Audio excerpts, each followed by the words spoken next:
So welcome, ladies and gentlemen. Welcome to all of you. Namaste, assalamu alaikum. This is the 79th edition of our Zoom public meeting. For 78 continuous unbroken weeks, we have been here every single Sunday. In the past year and 6 months, we have featured 225 speakers from all parts of the world speaking on 78 topics. We wish to thank all those who have contributed in one way or the other towards the success of this ongoing Pan-Indo-Caribbean and Pan-Indian Diaspora project, which I am sure you would agree is historic, groundbreaking, pioneering, and revolutionary. Ladies and gentlemen, our chairperson today/tonight is again Janine Gilhari from Belize in Central America, which is also part of the Caribbean. She is a young businesswoman who has started her own fashion brand called House of Gilhari. She graduated in 2019 with a bachelor's in fashion design and fashion business management. Ms. Gilhari held the title of Miss India Belize and represented Belize in the Miss India Worldwide Beauty Pageant in Malaysia. Ms. Gilhari, welcome and please chair the meeting. Thank you for the introduction, Dr. Mahabir. It's always a pleasure to be here. Good night, good morning, good evening. Namaste, assalamu alaikum to all of you, depending on your time zone, because as you know, this is a platform where people from all over the world join, which is really amazing. And on that note, we take the opportunity and the platform to remind everybody that the COVID-19 pandemic is still rampant. So, just take all the necessary precautions to save your life and that of a loved ones. As you know, this is a weekly forum. It's hosted by the Indo-Caribbean Cultural Center, which is a legally registered research and publishing company operating since 2010. And often we partner with the Amina Ghafoor Institute for the study of indentureship and its legacies, which is led by Professor David Dabadie. And in order to continue this program and make it bigger and better, as with all things, anybody who has any opinions, suggestions on how we can improve, please contact Dr. Mahabir. And if a donation is within your possibilities, also contact Dr. Mahabir for those details. We would like to make note that Trinidad and Tobago scored 2 landmark victories in the courts last week. So one was a victory against the government's ban on open-air prior cremations for people who died of COVID. And the victory was scored by an attorney named Anand Ramlogan and his legal team in the Court of Appeal. And the other victory is against the Equal Opportunity Tribunal and its chairman, Donna Prawal Raphael, for refusing to employ Veera Bajan, who is an Indian lawyer who was born without arms. So, congratulations on those amazing wins. And to formally begin, let me introduce our moderator tonight once again, the always lively and exciting Ms. Bindu Jakinath Maharaj of Trinidad and Tobago, who has been an educator for the past 25 years, and she's also a published creative writer. So Bindu, welcome, and please take over. Thank you very much, Janine Gilhari, everyone from Belize, for providing me with this opportunity and this platform once again. So ladies and gentlemen, as we know, this is a public meeting and it will take the form of a panel presentation. Before we begin today, we would wish very heartily to extend our condolences for the loss of a former Prime Minister of St. Vincent and the Grenadines, Sir James Mitchell, who died a few days ago. Now he was 90 years old and he was diagnosed with dengue as well as some other ailments. Now our topic this evening is entitled Stories of Indian Elders in St. Vincent, the launch of the book by Donald Lenoy Thomas. Now this book was published by our very own Chakra, a subsidiary of the Indo-Caribbean Cultural Center known as ICC. Now, for introduction and some context into our discussion this afternoon, let me tell you a bit about St. Vincent. It is in the Caribbean and it has a population of approximately 111,000 persons, consisting mainly of people of African descent. There are small pockets and small numbers of mixed persons of Carib and African origin, Europeans and East Indians that we would refer to as Indians. Now, mixed people of Indian descent in St. Vincent form about 26,000 persons, which is about 23% of the population. Now, those who identify themselves as Indian in the 2020 census constitute about 1,340 persons or 1.2%. And there are no native Hindus or Muslims left in St. Vincent. Now, today's book by Mr. Lenroy Thomas, who is no stranger to our platform, it is entitled Stories from Our Indian Elders. And it captures 8 fascinating interviews with thematic analyses and commentaries. This book is essentially an epic history of migration, hardship, struggle, adaptation, assimilation, survival, and loss of identity as an Indian ethnic minority. So our first speaker this evening is a very, very familiar face to us, and her name is Ms. Cheryl Rodriguez. So for those of you who are new to our platform, let me tell you a bit about Ms. Rodriguez. She's a treasurer of the SVG, or St. Vincent and the Grenadines Indian Heritage Foundation, for 15 years, and a producer of the Miss SVG and Miss Carival beauty pageants for 20 years. Cheryl is a justice of peace and a retired bank official, and is a leader in the Catholic Church. She is definitely no stranger to us. So Cheryl, welcome. You have 12 minutes. The screen is yours. Thank you very much, Bindu, for that introduction. And good afternoon, ladies and gentlemen, viewers of and listeners to this ICC Trinidad and Tobago program. Today, I acknowledge the presence of the Honorable Minister Curtis King, Dr. Adrian Fraser, Mr. Junior Bacchus, and our esteemed writer, Mr. Lenroy Thomas. Ravin, hello to you, and Dr. Mahabir. Thank you for having us. A special welcome to all my relatives and friends all over the world who are logged in. You have heard that my name is Cheryl and I'm a retired banker by profession. I'm really delighted to be part of this program. My presentation will focus on 2 specific areas.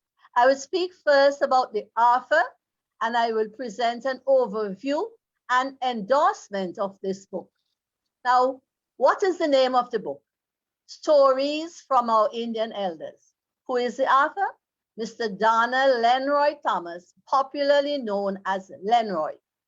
Now, Lenroy was born in St. Vincent and the Grenadines, a tiny, beautiful island in the Caribbean.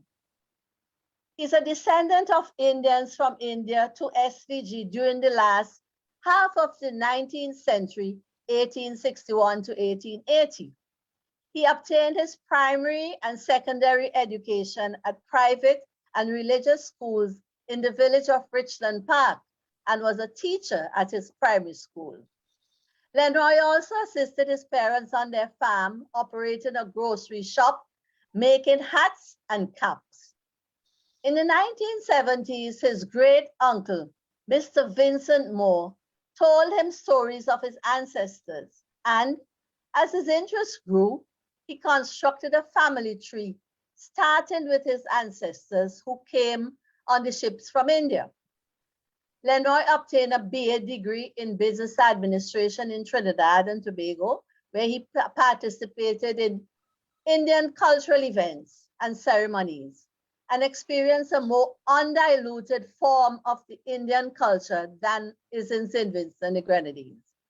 He obtained an MA in export marketing management in the United Kingdom. While living in England, he observed a vast difference in the cultural identities, outlook, and attitudes of the Indians from India and those from the Caribbean. he visited the National Archives at Kew Gardens, London, and started to research his own roots.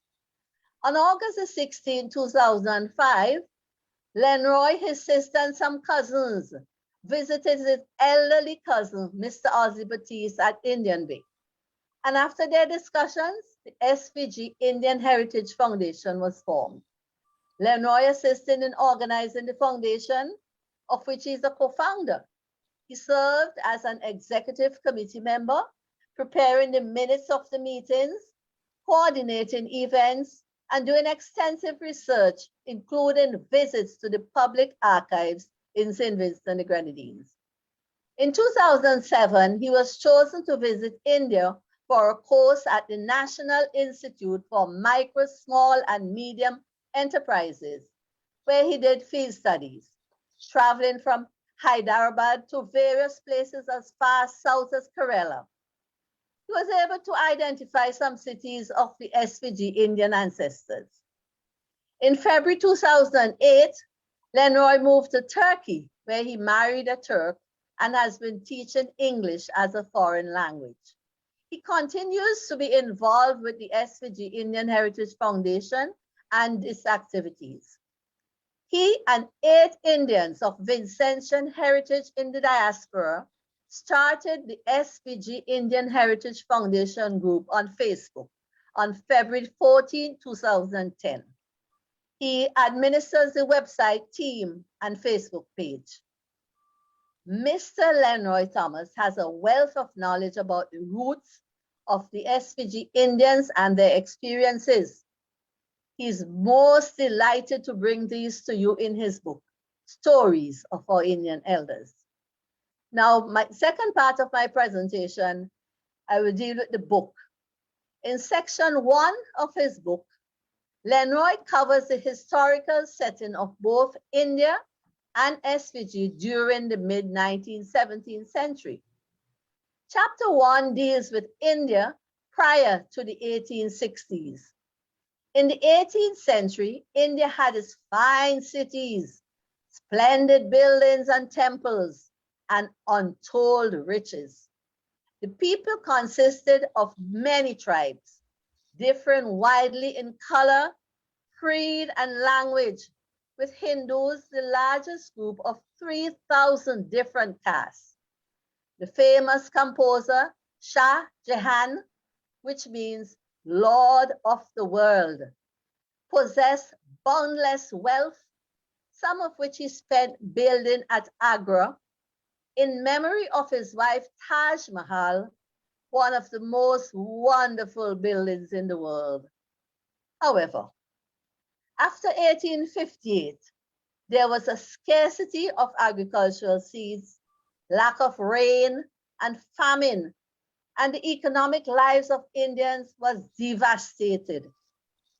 To escape the hardships, poverty, starvation, and famines, some were tricked, lied to, captured because they were thought to be meek, handy, and not as rebellious as the slaves, and they were brought to the West Indies by the British to work on the agricultural lands following the abolition of slavery in 1838.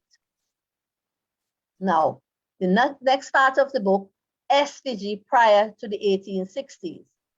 The Mesa, the Chiboni Indians of the American mainland, the Neo-Indian Arawak, the Caribs, and Africans are some of the persons known to have inhabited SVG before the arrival of the Indians in 1860. Section 2 of the book presents the transcripts of interviews with 8 of our elders, which are interesting, funny, heartbreaking, deeply emotional and spiritual. And thank you so much to our 8 elders for agreeing to be interviewed by Colville when I contacted you. You and your loved ones will have fun reading your stories, which we regard as a treasure. The author provided commentary at the end of each interview. Section 3 covers a thorough verification of the narratives of the elders. It also presents the current available records, demonstrate how to reconnect the families in India and SPG and its diaspora, and look at future India-SPG relationships involving tourism and trade. The appendices include sample pages and tables of historical records. The author has been researching relevant information for the past 15 years. He shared a table which he worked on in 2018 with information from the manifest of the ships to SPG and gazetted records of the archives in London. A large number of photos and illustrative samples of the archives in London compiled by the SPG Indian Heritage Foundation and the author are also included.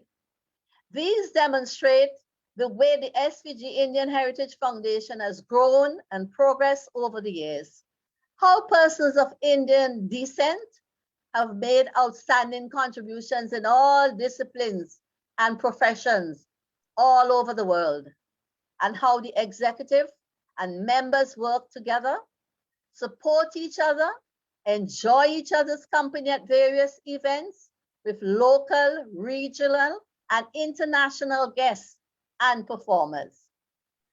Cheryl, I will just interrupt you for to tell you have 3 minutes again, okay? Yes, I'll be fine. I'll be fine. Okay, Bindu. great. Lovely. Okay.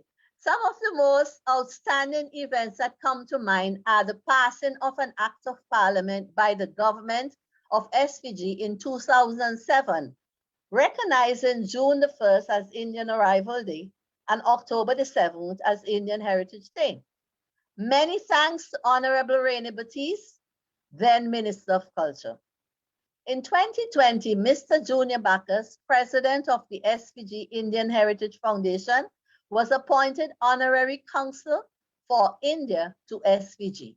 And saving the best for last, in 2019, at the invitation of Dr. the Honorable Ralph E. Gonsalves, Prime Minister of SPG, to the foundation, Mr. Junior Bacchus, president, recommended that I represent the foundation on this official visit. For me, it was a miracle and a dream from which I do not want to wake up. Several other successful events have been held by the foundation, which have brought persons together and helped them to understand and appreciate their heritage. In 1 Peter chapter 2 and verse 9, it tells us, you are a chosen race, a royal priesthood, a holy nation, God's people. Lenroy's book is an informative masterpiece, and it is hoped that it will reach its target market in India, SPG, NGOs, foreign relations offices, tourism, and business departments.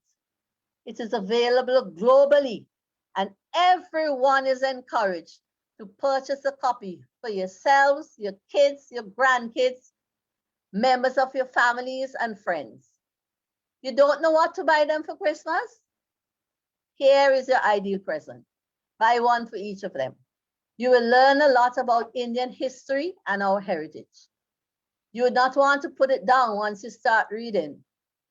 Congratulations on your first publication, Lenroy. I trust that your second will be soon, as this story must continue.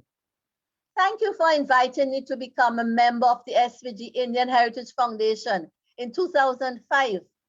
I have enjoyed 15 wonderful years serving as treasurer. May God continue to bless, guard, guide, and protect us all, keep us free from every harm or danger, cover us with his precious blood during this challenging time in our world. Now, let us look at and listen to a sample of some of the 8 interviews to which I referred a little earlier. I am Cheryl Rodriguez, always promoting excellence. Thank you, and God bless you all. Thank you very much, Cheryl.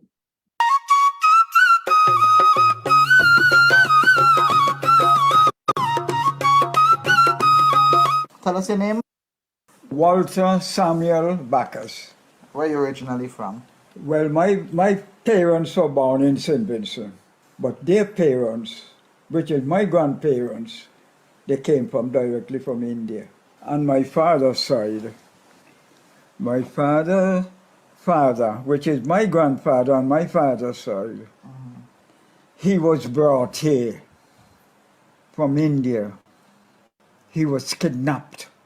As a matter of fact, I have this book, which is the Kingsway's history, right? And as a preliminary, I will just read a little bit. This carries some of the stories in India. He said, in the time of Frederick the Great and Pitt, Britain was busy in Canada and India, a new world of the West and an old world of the East. But what do we mean by India? Big question. He said, while Britain was still an unexplored island, lying on the edge of the known world, and peopled by half savages, yeah? India even then had its fine cities, splendid buildings and temples, and untold riches. That was India. There is where my roots are. All right, so we're here with another one of our seniors as we feature some of the seniors of Indian descent and talk about their times growing up and what they recall about the Indian presence in St. Vincent and the Grenadines. Can you tell me your name, please? Teresa Jack, Your age? 89 years. And former occupation? We're just housewife and stove worker. Where do you live and where were you born? Right now I'm living in Villa, but I was born in Richland Park. I grew up in Richland Park, but about 22 years ago I moved down to Villa. So right now I'm living in Villa. Do you remember your parents' names and their occupations, what they did? Yeah, my mother was Alice Bacchus and my father, Joseph Bacchus. My father died in an accident when he was just about 50 years old. When we got married, we didn't have anything. We were very poor, but my mom gave us a machine, and my husband used to make caps and go and sell them. And there's where he started his business, buying and selling, making clothes and sell all the years. That is where we started business, and I grew up in the business and helped in the business until we are here today.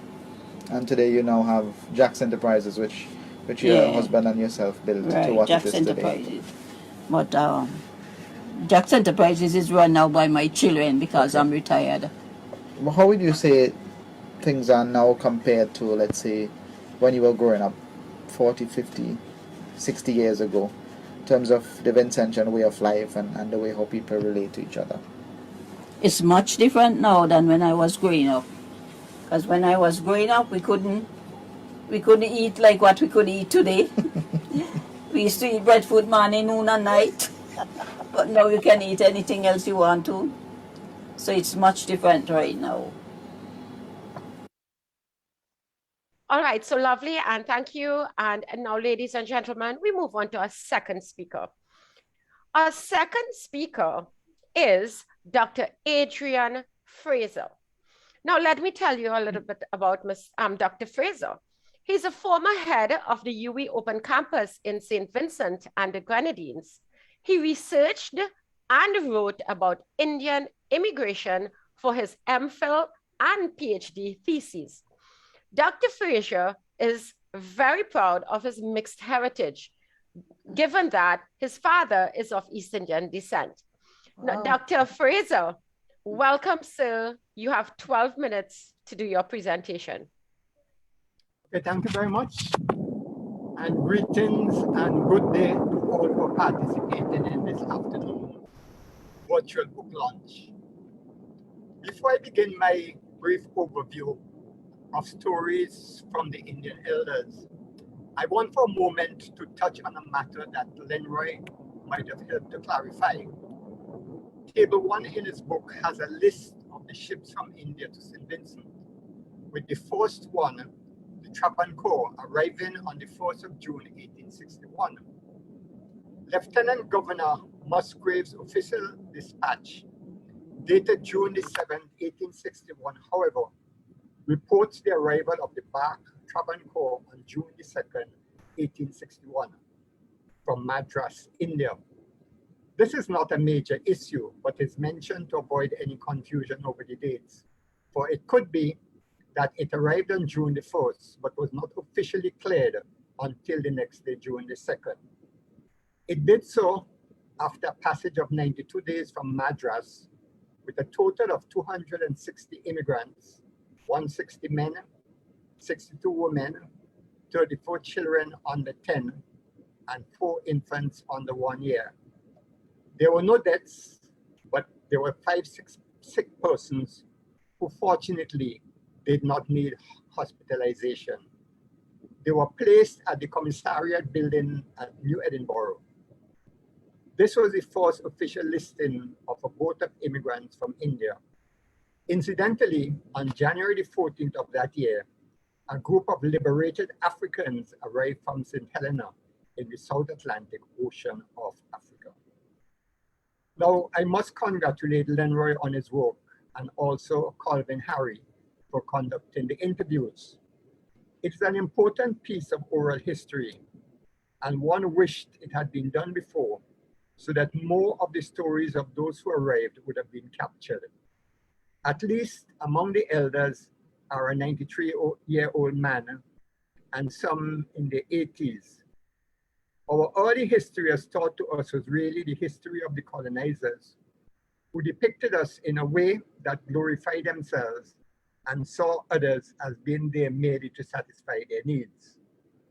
Oral history and research done today by people who were formerly colonized are helping to restore a sense of balance and to give a voice to those who were treated as objects rather than subjects of their lives. This type of history has its critics, understandably so, for over time, aspects are forgotten, misconstrued, or forged into new circumstances and thinking. Lenroy has done an extremely important job. After each of the stories is told by the elders, he has provided a commentary and analysis, pointing out where the stories differed from the historical data and suggesting what might have been responsible for the differences. Oral history breathes life to the subject, since we are hearing from the experiences of the interviewees or from the stories that have been handed down. The author provides us as context information about conditions in India that drove people to accept indentureships to St. Vincent in the Caribbean. There's also a description of St. Vincent at the time of the arrival of the first Indian immigrants. We have thus an important historical context within which one can better understand the struggles and experiences of those who came.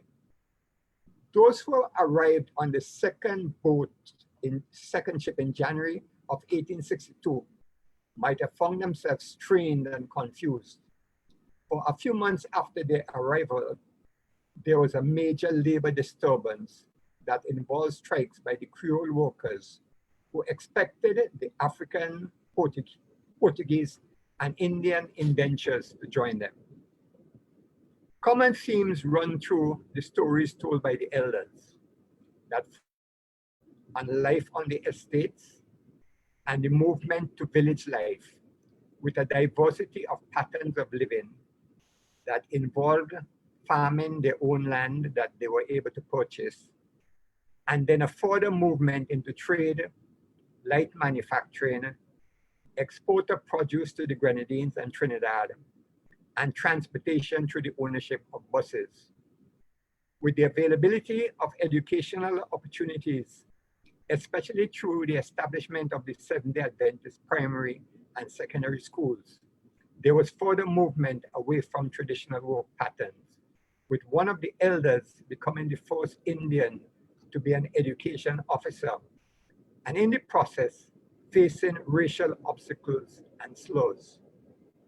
As one reflects on the situation today, the loss of Indian names stands out, and one understands this because of their small numbers and the growing pressure towards creolization as Christianity spread among the group, and the entry into public schools created further pressure to use Christian names. The loss of the original language and the pressure to use Christian names. Then there was the tradition of using names of godfathers for children about to be baptized in a situation of growing creolization. I note, however, that in Grenada, some Indian names seem to have continued. I'm not too sure what explains this difference. On the issue of the movement away from traditional farming and related work patterns, one area which might have been highlighted but was not was entry into formal politics.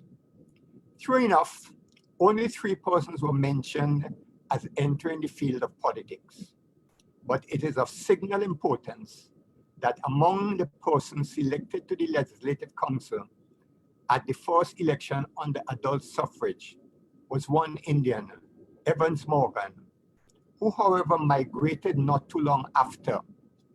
It would be interesting to know what motivated that move.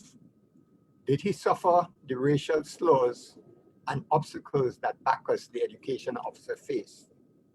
In any event, in less than 100 years after the first Indians arrived, it is worth noting that an Indian was elected to the Legislative Council at a time when Vincentians were first allowed to vote without having to meet income and land qualifications. I had the privilege of interviewing Mr. Morgan in Toronto, but concentrated mainly on the factors that led to the victory of the party come trade union to which he was attached. With the small numbers made so more by the numbers who were migrating or who were emigrating, creolization became a reality. Mention was made of adopting European dress, food, and music, but it would have been useful to know more about the foods that were eaten, the dress patterns, and music played by the early arrivals before creolization took hold. It is of interest and perhaps significance that one of the elders spoke about his parents celebrating Emancipation Day. Some of the developments that impacted on them, as identified by the elders, were common to the larger Creole population. Some of the interviewees spoke about having their education aborted because of the demands to help their parents on their farms, including even girls who went with their fathers to milk cows, take the milk home, and later having to carry lunch back to their fathers. This seriously affected their attendance at school, given the long distances they had to walk, and consequently, their education. Some of the elders mentioned the impact on their standard of living with the introduction of bananas, and in one area, marijuana. This was, of course, in later years, and was a pattern that affected all Vincentians. One of the questions asked of the elders is about their knowledge of the Indian Heritage Foundation in an effort to build further connections and to solicit ideas on what they felt should be the focus of the foundation and the direction it should take. This was, of course, useful, even though most of the answers might not have provided a lot of guidance.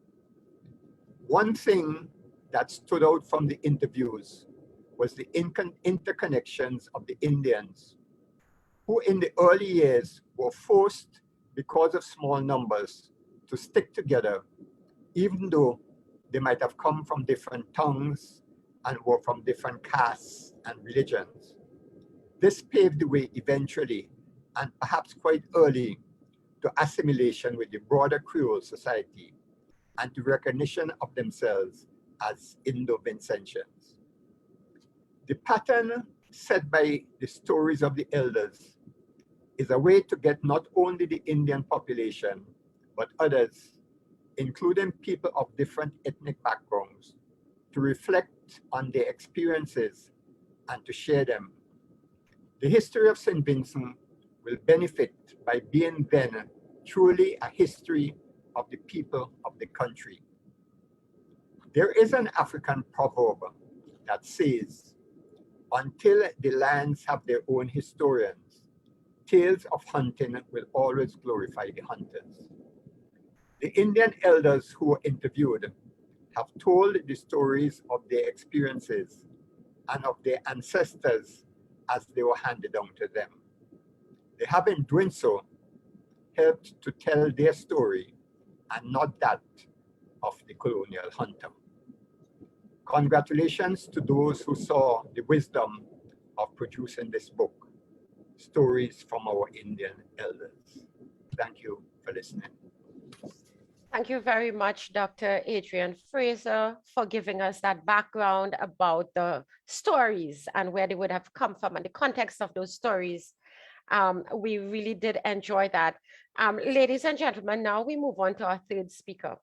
So our third speaker is a dignitary and government minister, and his name is the Honorable Curtis King.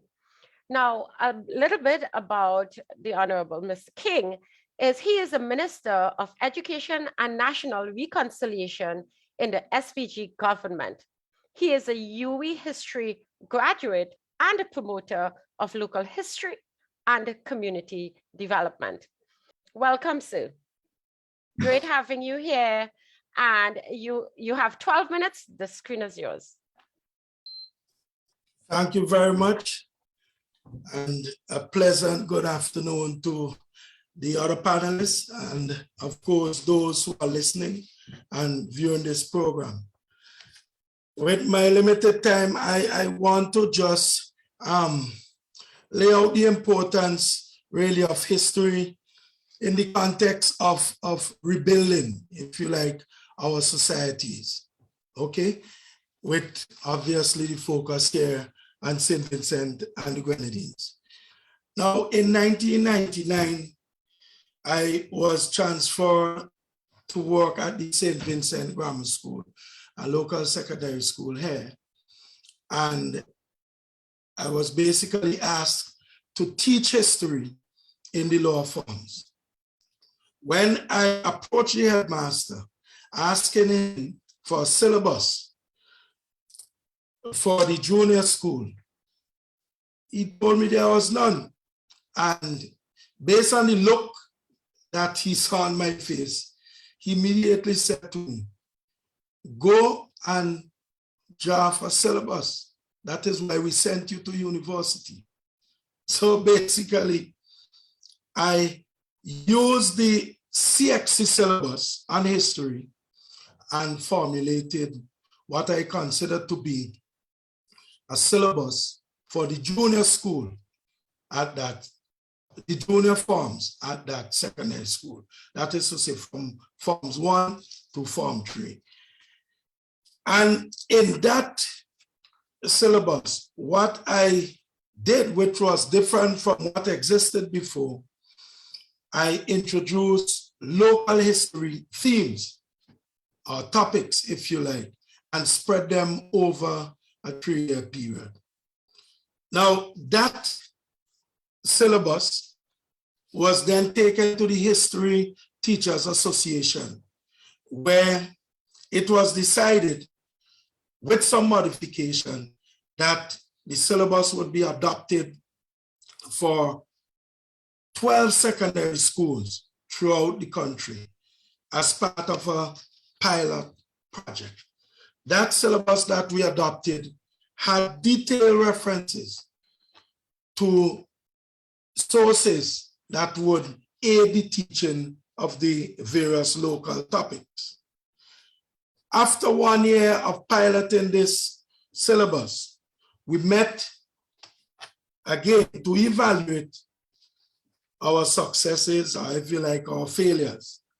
And I remember 3 important findings came out of that meeting. One, the association reported that teachers complained that there were very difficult times when they sought to find information on local history. Secondly, all except one source on local history, especially on the early period of St. Vincent and the Grenadines, all but one of the sources were written by people from Europe. In other words, giving it a Eurocentric view of the history of our people. And thirdly, there was a need for a general text on the history of St. Vincent and the Grenadines. Subsequently, the association, in attempting to deal with some of these issues, opted to use a book at the time, which was done by the late Edgar Adams, Dr. Edgar Adams. And that book called People on the Move, it was adopted despite its many limitations. Some of it, I mean, it was felt that the book was not very user-friendly. And we also had some challenges with some of the citations. But we felt at that time that that would have been the best available text for a general introduction to the Vincentian history. Unfortunately, the fourth suggestion, that is to say, the text was not adopted by the ministry. However, the syllabus was adopted by the ministry, and since then it has been modified and upgraded. Okay, I outlined this experience briefly to indicate the sort of challenges faced by small developing countries, such as St. Vincent and the Grenadines, in building, or if you like, constructing a post-colonial society that will serve the interests of our people. Colonialism was a total system. It completely dominated the lands and the people it conquered, colonized, and ruled. In the case of St. Vincent and the Grenadines, when the colonial master, the people from Great Britain left St. Vincent and the Grenadines, they left a legacy of underdevelopment that included serious deficits in housing, infrastructure, health, could go on, but I must include education. Every government since then have been on a quest to reduce these deficits. And there are many successful stories, whether it be in housing, health, or education. But it is also fair to say that despite these successes, it is very clear to those of us interested in constructing the type of post-colonial society that I referred to earlier, that we have come to recognize that a significant component of this construction or reconstruction process must be the recording of our history from the perspective of our people. Too much of what we know about ourselves and country, we have learned from the Eurocentric perspective, which has dominated so much of the history of the countries in the Americas. This European perspective has never been kind to our people. It has basically relegated our people to mere spectators in the historical process.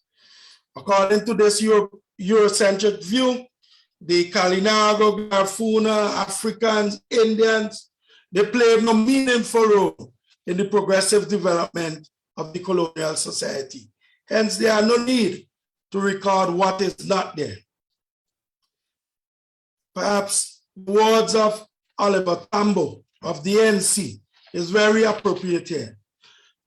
Writing the foreword for the photographic history of the ANC of South Africa, 1912 to 1982, entitled Unity in Action, Tambo declared that in South Africa, as in all colonial situations, the oppressed have no place in the country's recorded history, except as the objects of outside initiatives.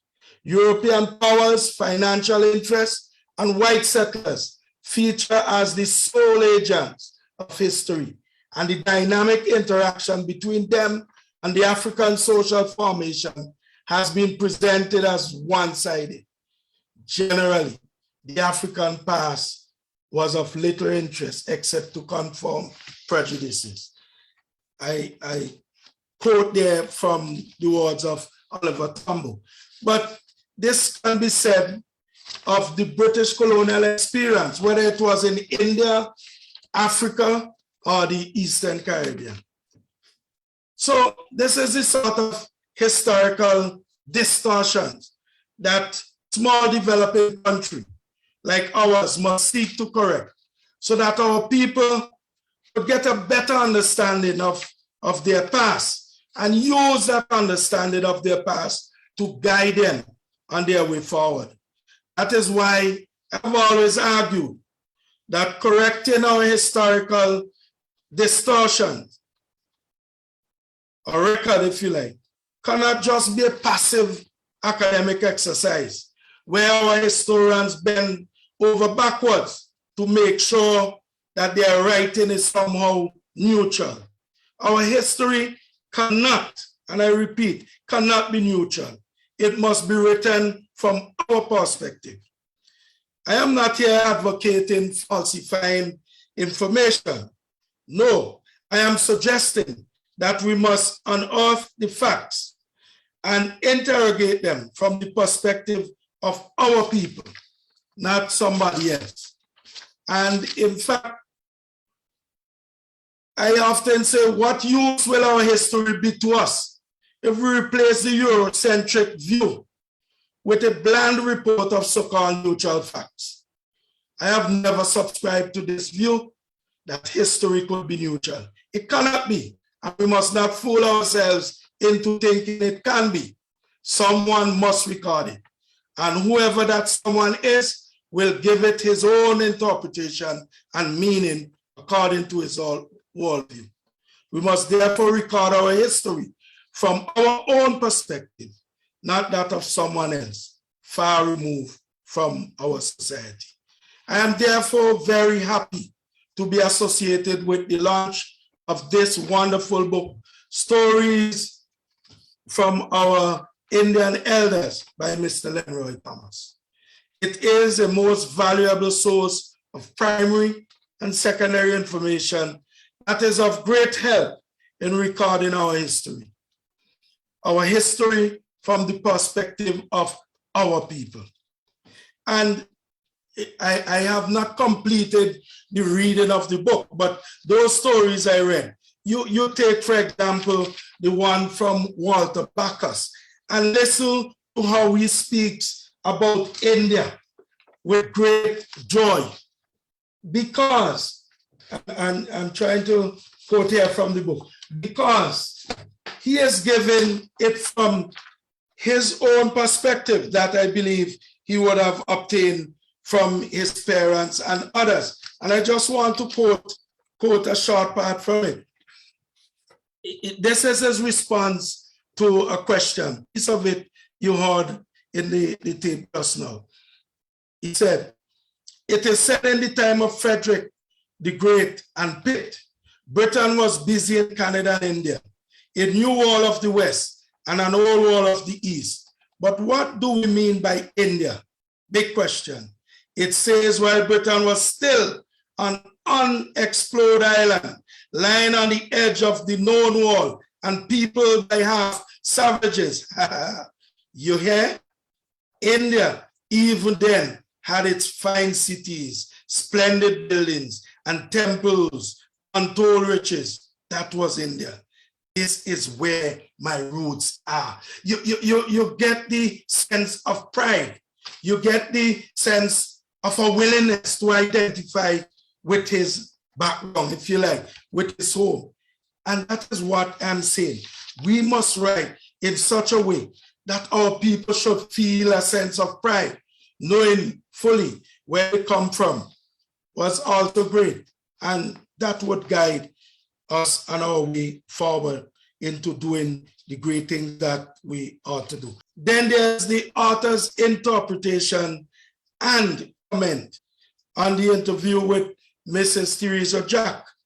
From Mrs. Jack comment on our schooling, we have on page 38 a historical overview of the efforts to establish the primary school and the genesis, if you like, of the secondary school in the Richland Park area. Incidentally, I went to that community last year to celebrate with the people there the 75th anniversary of the primary school. But from what is presented here, I am learning that even before 1945, which is the date given for the commencement of the present school, that there were in fact efforts prior to establishing a primary school in that part of the country. So I'm saying again, this is a very important piece of work. It is also of great value to the St. Vincent and the Grenadines Indian Heritage Foundation, as the foundation seeks to record the story of these Indian people in St. Vincent and the Grenadines. This work will also help the many students at the secondary as well as the tertiary level who are engaged in research on the story of the Indian people in St. Vincent and the Grenadines, and by extension, the history of St. Vincent and the Grenadines. I therefore congratulate Mr. Thomas for adding a valuable source of information to the records aimed at putting together our historical story. I end by telling you that the government has commissioned for some time now 4 local historians, including Dr. Fraser, who is on the panel with us, to put together, if you like, a comprehensive history of St. Vincent and the Grenadines. Of course, it would be up for revision. I was tempted as Minister of Education to ask that that project be placed under the Ministry of Education, because at present, it is under the Ministry of Culture. But I was advised by the permanent secretary of that ministry that things are happening now. So I am happy and I'm following keenly. Finally, the archives is an also important place. And Mr. Thomas mentioned visits to the archives both in London and here in St. Vincent and the Grenadines. Mr. Thomas, you might be pleased to learn that we are in fact in the process of digitalizing all of the older records. In fact, we have a program with UNESCO where we are seeking to do so. Well, we could speak more as the program goes on, but once again, let me repeat, we have to construct a post-colonial society that is progressive and that will solve the needs of our people. And an important task that we must complete if we are going to be successful at doing this is to record our history. Mr. Thomas, your work is contributing to that effort. Thank you very much. Thank you very much, the Honorable Mr. King, for the conviction, firstly, in which you spoke with. You really did bring up, very pivotal ideas and situations that we face as a diaspora. So thank you. And all of this is in contribution to building what Mr. Thomas is going to reveal to us here in a brief while. So we move on now to our 4th speaker, and he is also a dignitary. So let me tell you about the other honorable person that we have presenting it to us this afternoon. His name is the Honorable Consul Junior Bacchus. Now, Mr. Bacchus has been here. He has spoken on behalf of St. Vincent and the Grenadines. So let us hear a little bit about him once more. He is the president of the SVG Indian Heritage Foundation, the honorary consul of India to the SVG, and the United Nations expert on participation and development. Welcome, the Honorable Bacchus. Sir, you have 6 minutes. Well, let me say thank you very much. I hope my voice is coming through clearly. Yes, it is. Yes, it is. And Excellent. first, let me recognize my elders first. That is Dr. Adrian Fraser, my colleague, family, and friend, the Honorable Minister of Education of St. Vincent and the Grenadines, Curtis King, my dear friend and colleague for over many, many years, my sister, Cheryl Rodriguez, and all our other colleagues who are with us, who are following, but most importantly, this evening, morning, night, wherever you are, whatever you're experiencing, this time is the time for Lenroy, Donald Lenroy Thomas. That's the man of the moment, and I really want to say thank you, Lenroy, for coming forward and making this very important project for us here in St. Vincent and the Grenadines. I also must recognize Dr. Mahabir. He is really an inspiration to us here in St. Vincent, especially our Indian community. I knew him many years ago, visiting, researching, digging up information, and inspiring many of us about the work of the Indians here in St. Vincent and the Grenadines. So, Dr. Mahabir, we must thank you for the support and your effort in bringing this work together for us here in St. Vincent and the Grenadines. I know my time is limited, so I want to just go straight to the idea behind this book. First, I want to say that this book came out of the impact of COVID on the world. You may not understand why I said that, but what has happened in that earlier this year, when COVID became rampant across the globe, we from the St. Vincent Indian Heritage Foundation had difficulty hosting events because of the protocols that these countries have established. Many of our Caribbean countries are on shutdown, where people are in quarantine, isolation, and all of that. We were unable to do anything public in respect to our work. With the advent of Zoom and all these other social platforms, we decided that we could find some other way to get the work of the foundation out to the public. So early in the year, Lenroy and I had an initial conversation. We decided, look, let's try to see if we could get some support from the Indian government, since I am the honorary consul, and I could try my best to see what support we could get to encourage the Indian government to provide us with some financing for us to do this book. We made a lot of effort, and we did not get direct financial support towards the project, but Lenroy was determined. Lenroy was so committed. And, you know, sitting in Turkey, I'm in St. Vincent and the Grenadines, and we keep communicating via the social media. And Lenroy decided, you know what, with or without money, let's go forward. He decided he will take on this project because he was so enthused with the work of the Indian community here. I don't want to go back to his involvement. Cheryl did a very good job at doing that. And Lenroy could speak more about his own direct involvement, and a lot of that you will find in the book. So Lenroy decided he will begin the process of writing he had a lot of research work done over the past 15 or so years. And he decided, look, let me bring all of this work together and work towards getting this book to the Vincentian community. So this I see is a labor of love.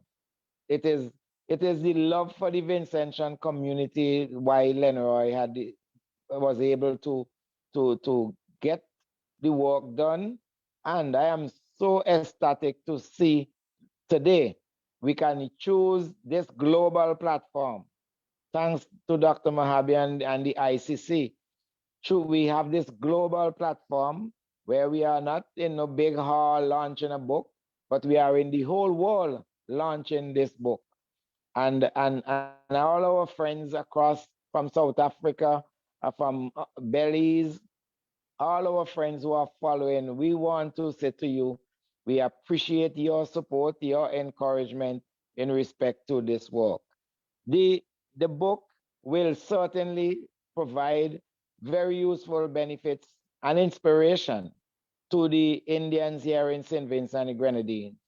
I am certain the Indians in our homeland in India, they will be interested in learning what had happened to the Indians when they left their shows in the period in the early 1860s, coming down into the 1880s. And this book provides a very good and very useful explanation or record of what transpired. I particularly also was encouraged by the work that Cheryl and Harry, they put in a lot of work to gather those stories, selecting firstly the elders, the 8 elders that are highlighted here. I know Cheryl had far more. She had about 15, but we just couldn't continue. We were able to produce 8 stories from our elders. And you see the value. I appreciate the comments by our Honorable Minister King where he referenced the value of those natural stories. Dr. Fraser highlighted it as well in his foreword. So the book is a living example. It will certainly benefit all our Indian people here in the country and over in India, and certainly our diaspora of Indians. So we have very useful information to work with. And I, as honorary consul and also as president of the Indian Heritage Foundation, I am giving my full endorsement and support. And like Cheryl, I want to encourage all those who are following to use this as a Christmas gift. You notice I am sitting with a Christmas tree to the back of me here. So I want to highlight the Christmas feeling and get this book, get the stories of our elders as your Christmas gift to your friends and family, and encourage them to read and assimilate the very important information therein. So with my full endorsement, I want to thank you again, Lenroy, and continue to share the stories, continue to research. And we know there are a lot more to be published, and I would like to encourage others to get involved in writing, researching, because we need to hear directly from our people. My 6 minutes, I believe, is about up at this time. Thank you. And you are great. Thank you, Mr. Bacchus. Yes, so we're getting the contrast, yet the complement of the Christmas with the curtain up as well. So that's good. Excellent. And yes, I will endorse what you and Cheryl are advocating for. Buy those books. So thank you for your contribution. And now we move on to the man of the moment, everyone. We have now the very author of the book, Mr. Lenroy Thomas. And as I would have said, Mr. Thomas is no stranger to our platform. A little bit about him now. I know that you have been hearing so much about him, but all of this is in just and good cause, because we understand the context of the writer and his narrative, his background, which makes what he would have written here even more meaningful. So D. Lenoy Thomas, folks. Let me tell you a bit about him. Co-founder of the SVG Indian Heritage Foundation, the SVG IHF's Facebook group and website administrator, and a former marketing manager, accountant, and project appraisal officer. So welcome, Mr. Lenoy Thomas, the author of the book that we are going to see from the man himself. You have 6 minutes, sir. The screen is yours. Thank you very much, everyone, for coming out today, this session, launching of my book. I'm very grateful for your attendance. For those who participated in the discussion so far, thank you very much. I want to thank especially the Indo-Caribbean Cultural Center and the Amina Gafu Institute, along with the Indian Heritage Foundation, for facilitating this book launch today. Special thanks to Junior, who's the president of the Indian Heritage Foundation, and Cheryl for their presentations. Dr. Adrian Fraser, I want to thank you very much for your input, your presentations today. I'll answer your questions in a while. And the Honorable Curtis King, thank you very much for your insightful presentation and for gracing us with your presence. Yes, so how did this project begin? Junior mentioned quite a lot of this already, but it really started when I was very young and wanted to find out more about my family connections. And I had an uncle, a great uncle, Mr. Vincent Moore, who used to be in the shop with my mother. And sometimes when I'm in the shop also, a grocery shop, he used to help shelling the nutmegs. And we used to talk about the family, and he was very resourceful in giving information about family connections going way back to India. So I had that interest since that time. There was a development when I went to England some years later, where I noticed a big difference with the Indians who came directly from India to England and those from the Caribbean. And I wondered about this, and that spurred me on to do a bit more research. Later on, I was involved with the Indian Heritage Foundation and monitoring the forums and so on discussion between different people about the Indian heritage of St. Vincent. So I already had this idea of writing a book because there was a need to write about our history. Not much has been written really about our history except by Dr. Arnold Thomas, who have written some before. And when Juna mentioned to me about this project, I thought that it was the right time to do something. Now, it is COVID time, as you know, and I have stopped going to work and working from home online, so time was available to me. And as we're talking about COVID, I want to mention that we must spare thought for those Indo-Vincentians who have died, including one of our interviewees, Mrs. Teresa Jack, my auntie, my mother's sister. She passed away earlier since the pandemic started. So I left off my job and focused on writing this book. And Junior asked me to put the interviews together and give a brief history of the Indians of St. Vincent. So if I may answer Dr. Fraser's question about the story of the Indians, the culture and the food before the time of the 1920s, for example, those who came from India directly, those Indians who didn't have much information about that. So we need to research a bit more. It is a pity that the Indians from that generation have died out. So we need to go to whatever records are there that is available. And we need to interview more of the Indians who are alive now, the old Indians, to make sure that we can preserve these stories. So the book is not covering everything. It's just the tip of the iceberg, as you say. And I hope you will see it as an appetizer because there's a lot more to be written about the Indians of St. Vincent and the Grenadines. So I followed the timeline, and that was outlined in the project proposal that was suggested by Julia, and I wanted to write this book.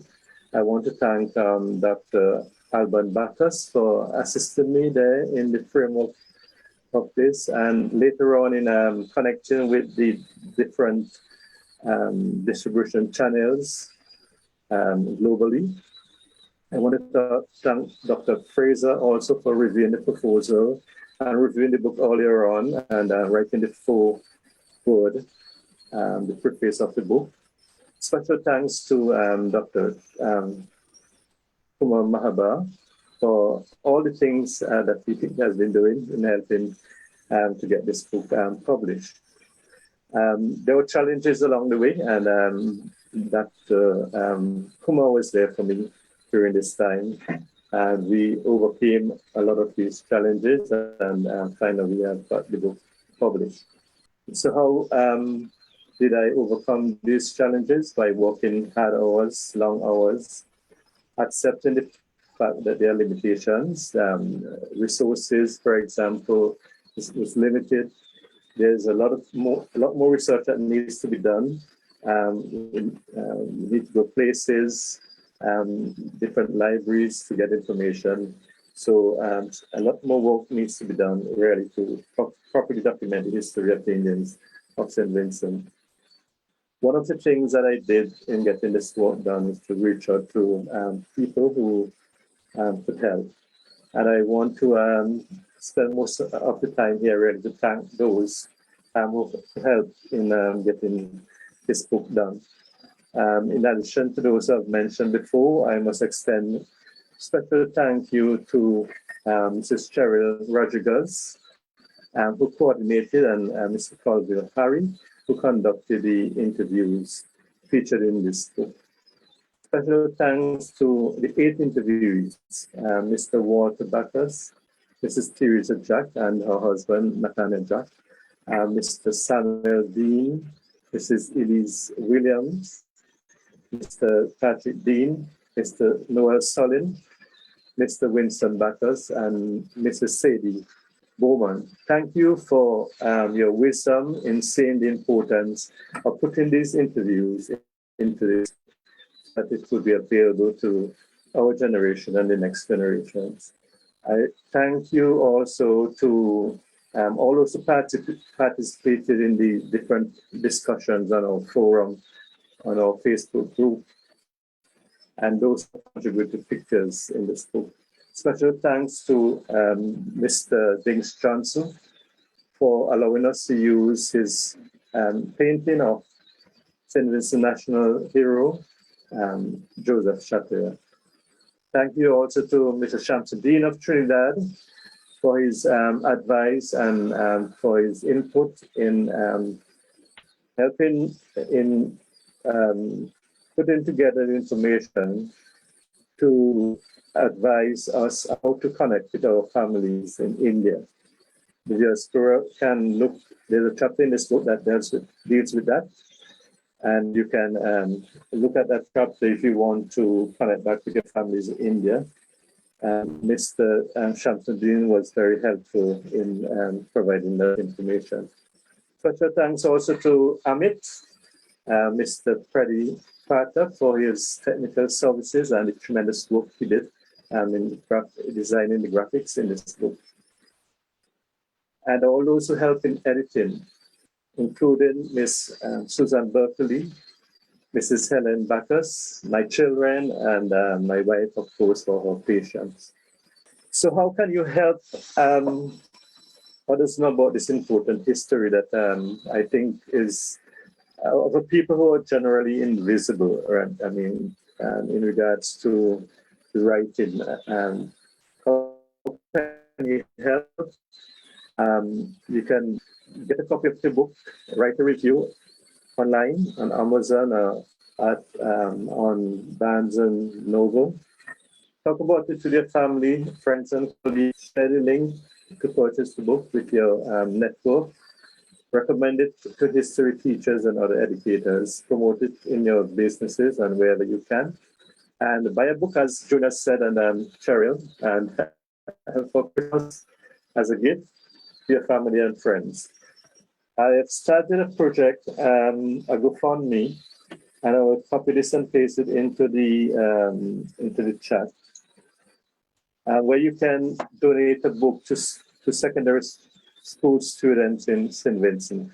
You can pay towards the purchasing of 1,000 books. I started this project to buy 1,000 books, and these, hopefully we can get the minister to donate these when the funds are raised. Hopefully the funds will be raised, and these can be donated to secondary school students in St. Vincent and the Grenadine. This is an idea that you can also adopt in areas where you live, where there are Vincentian Indian communities, like in High Wycombe, in New York, in Florida also.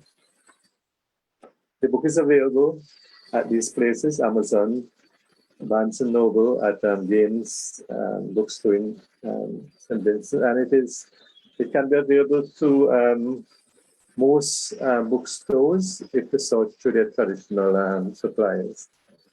Thank you very much. In regards to the comments by Mr. Dr. Fraser, the date, I have always agreed with you about the June 2nd, because I saw it on one of the manifests, and I know I saw it on another document, June 1st. So I think your explanation is quite appropriate and correct. Yes, and I shared the feelings of the Minister of Education, that our history should be written by us. The history that has been written for us is not necessarily accurate history. So I also encourage those of you who want to get involved to do so and help in putting the truth out there. Thank you very much. So, Mr. Thomas, firstly, congratulations. Secondly, commendations on taking this decisive step to bring this book to life. And what you have done is something that is very important. I remember seeing a little meme once with this old guy, and the caption for it was, when an old person dies, a library dies with him. So when you've collected these information, these narratives and reflections from these people, it is encapsulated now forever. So we thank you for that. And we look forward to seeing what the rest of the diaspora is going to do. So hopefully you would have triggered something within the diaspora now, and we can see a trajectory being created now where we can see some more launches based on our different diasporic spaces. So again, sir, thank you and commendations. We look forward, and I will be purchasing one as a Christmas gift for myself, firstly. Thank you. Okay, lovely. So ladies and gentlemen, we have come to the end of the launch. So what this launch has done, provided us with a trailer, per se, a teaser as to what is contained in that book. So it means you have to go and get that book now, read it for yourselves, assimilate it, and see, capture from it the meaningfulness of the stories that seem to be universal within the diaspora. All right, now for our question and answer segment. I would, for those of you who would have forgotten, and I would not have mentioned it yet, there is that reaction button at the bottom of the screen, right? So Mr. Kenneth Solon, right? I'm seeing your hand up, sir.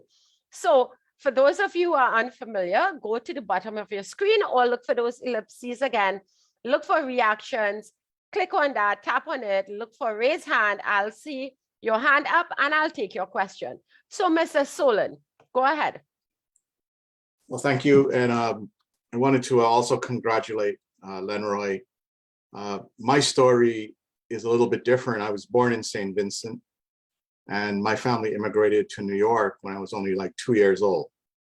So I grew up in one of the most culturally diverse cities in the world, New York, where you are exposed to a lot of different cultures. But I would say myself and my cousins, from St. Vincent, we always had these questions, who exactly are we? Who are we? Because we were kind of like a minority living in a minority, if you know what I mean. So I did have the good fortune to take a trip to St. Vincent when I was about 14 years old. And my grandparents lived in homes that didn't have television. One of my grandparents just had a radio that was battery operated, so they put the batteries in the evening just to listen to the news. So that was their type of entertainment, was to tell stories. And I really have to say that I enjoyed those stories immensely. And this is like a continuation of that. Secondly, I had the good fortune to travel to India, both for business and for, as a tourist.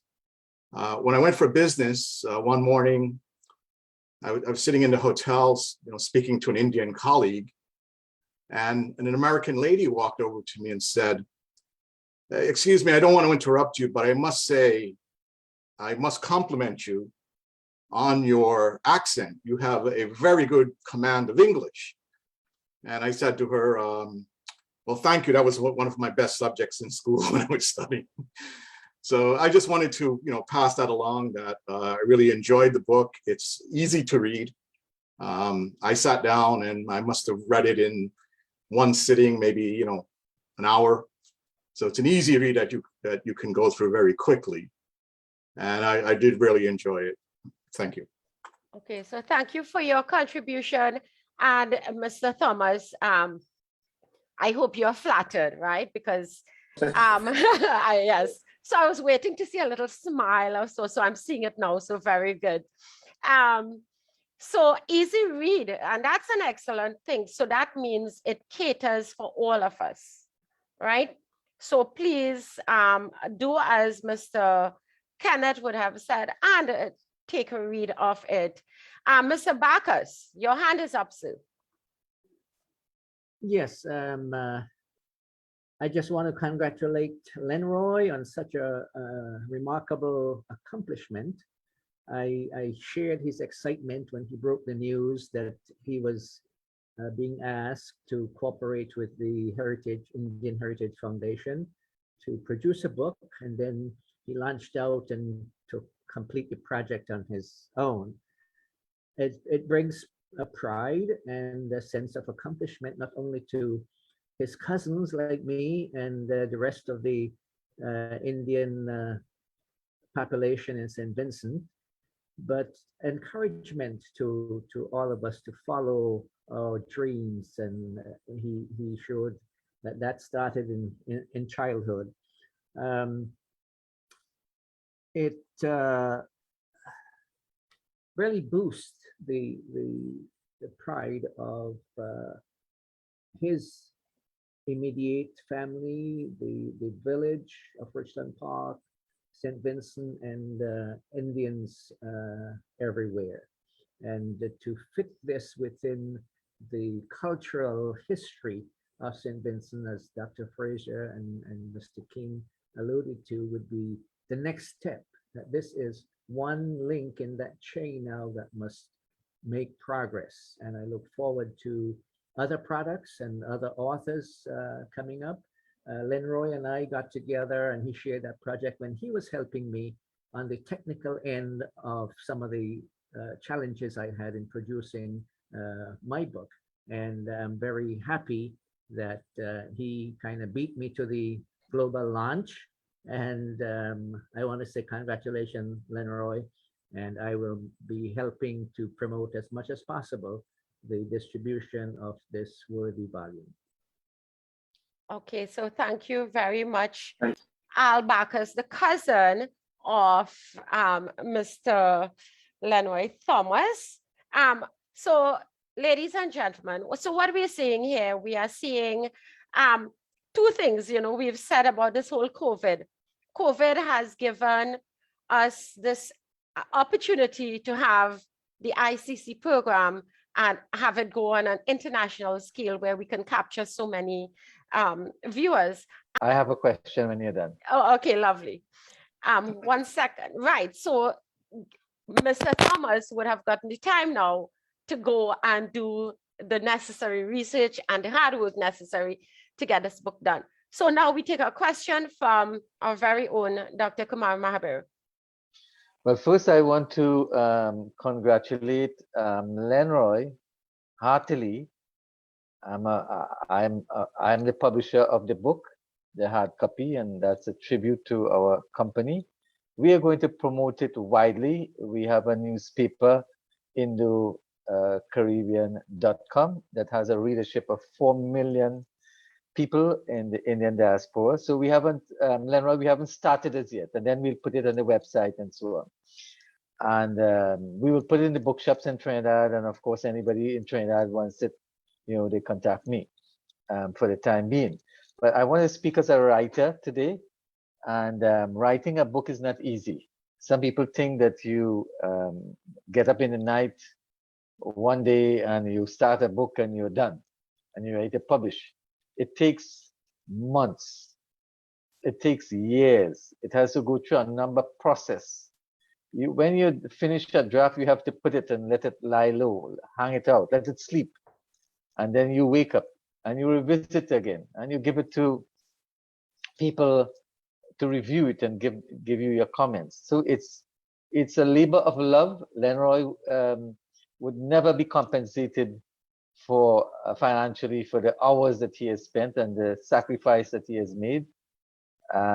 That's the work of a writer, and I think a writer is a special person. He is or she is a person who has been called from above to fulfill a mission. So Lenroy, you have been fulfilling a mission.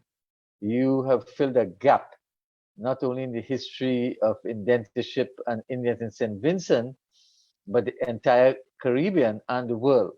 So you have left a legacy. As I always say, when you write and you publish, you write for the world. So you have left a legacy not only for your children and your grandchildren, but for the world. That has been your contribution to the world. Not the cars that we own and the big houses and so on. This is much more significant. So in closing, Lenroy, I'm sure you have other works in the pipeline. I don't know if you want to disclose what else you'll be working on, but thank you and congratulations again. Thank you very much, Dr. Kumar. Okay, so thank you, Dr. Kumar, for that support and validation of the hard work that would have gone, been impeted to creating this book. So ladies and gentlemen, we have come to the end of our international launch of Mr. Lenroy Thomas's book about stories from the elderly Indian St. Vincent people. We've seen video clippings, we've heard voice clips, and now we are going to say thank you again, sir, and we do look forward to tracking and seeing the progress of what this is going to lead to.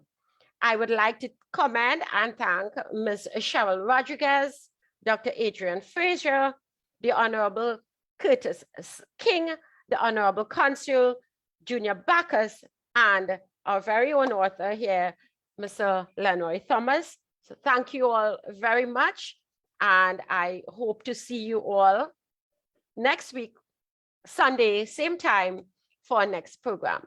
With this, I pass you on over now to Janine Gilhari of Belize to close the program of this evening. Thank you, Benju. Thank you for being an excellent moderator as always. It's always a pleasure. To everybody in the audience, to the participants, the presenters, to the advisory and planning team led by Dr. Mahabir, a huge thank you. To the people there in the diaspora, so Shalima Mohammed and Saksib Deo from Trinidad, Dr. Tara Singh from New York, Brian Rampal from California, Kaz Raj from Florida, Cliff Rajkumar from Canada, Jay Sears from Grenada, Leo Brunnings and Dio Sharman from Suriname, and many others. It's a huge team effort to produce this. So everybody involved, a huge thank you. Also, let's not forget the IT manager behind the scenes, Ravin Ramsingh, who does the recording of the program and edits and uploads it to YouTube and Facebook for posterity. As I have said before, this is a public meeting. It's hosted by the Indo-Caribbean Cultural Center, and many times, like in this edition, we partner with the Amina Gafoor Institute for the Study of Inventorship and its Legacies, led by Professor David Dapedy.